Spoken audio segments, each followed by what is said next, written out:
destruction of Tropical Storm Hilary this week, many parts of the Coachella Valley are grappling with roads that have washed away from the force of this historic storm.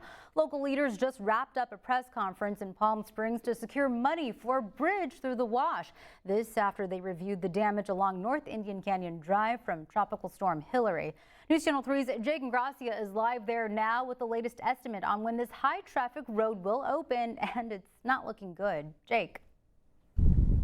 Angela, no, it is not. Officials say that the damage here on North Indian Canyon Drive is so bad, it could be up to 2 months before it can reopen. Take a look behind me. You see all of this dirt, mud, boulders, debris here in the roadway. And it's not just that.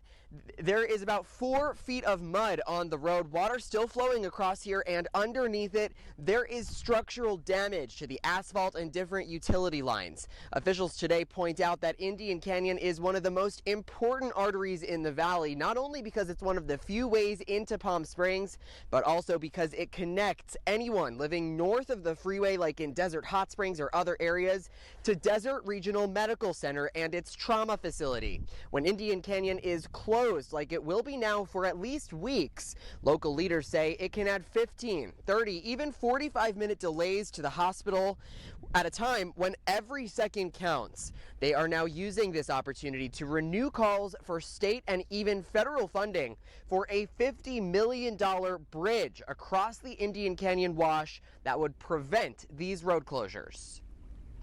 The solution requires substantial resources that we do not have. The city of Palm Springs has a $220 million annual budget.